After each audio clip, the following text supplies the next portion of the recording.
रात के लगभग 12 बजे थे। साहिल अपने कमरे में अकेला था।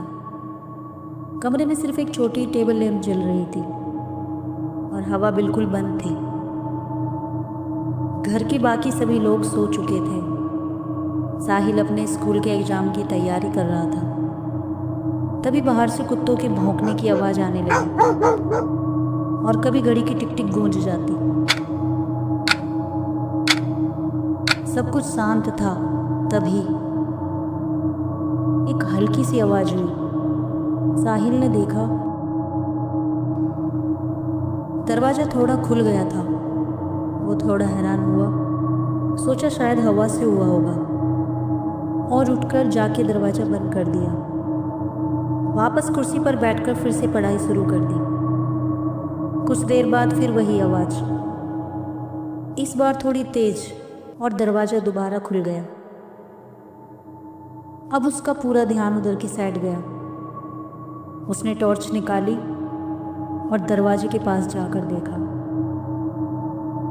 जमीन पर हल्की सी मिट्टी जैसी छाप थी, जैसे कोई गीले पैरों से चलकर आया हो।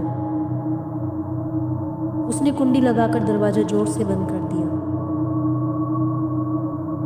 दिल थोड़ा तेज धड़क रहा था। वो जैसे ही बैठा, पीछे से फिर किसी की सांस की आवाज सुनाई दी। ठंडी, धीमी, लेकिन इतनी करीब जैसे कोई बिल्कुल उसके कान के पास हो। वो झट से मुड़ा, लेकिन वहां कोई नहीं था और दरवाजा अभी भी बंद था। थोड़ा घबराकर वो बोला, कौन है वहां? कोई जवाब नहीं आया। बस एक हल्की सी हंसी सुनाई दी, जो पहले कमरे के कोने से आई और फिर धीरे धीरे उसके पीछे से आने लगी।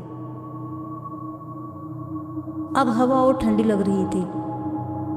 उसके हाथ का पेन हिल रहा था और उसके सामने रखी किताब अपने आप पलट गई।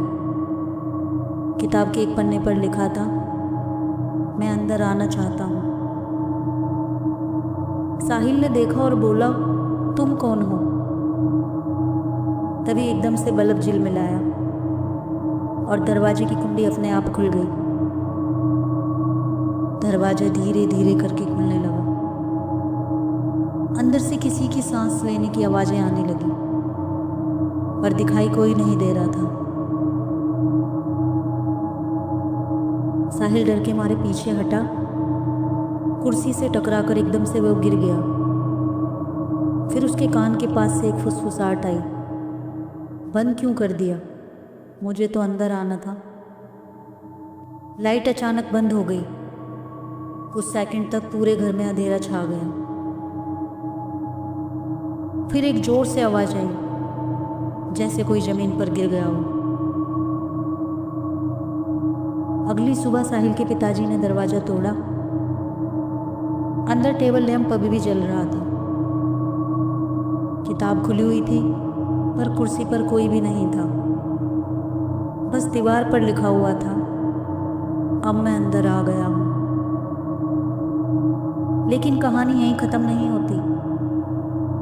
अगले कुछ दिन तक घर में सब कुछ सामान्य दिखता रहा। साहिल के पिता ने सोचा कि शायद वो कहीं चला गया होगा, लेकिन हर रात उस कमरे से टिक टिक की आवाज आती थी, बिल्कुल वैसी जैसी घड़ी की होती है।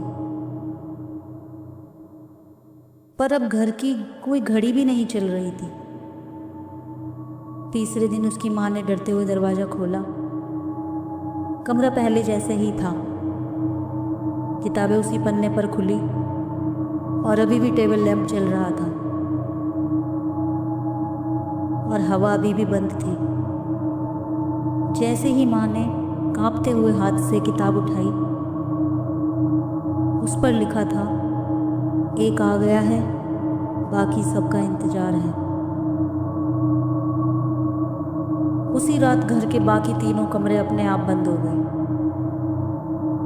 बाहर का गेट जोर की आवाज के साथ लॉक हो गया और फिर हर कमरे से एक एक करके आवाजें आने लगी। पहले हंसी की,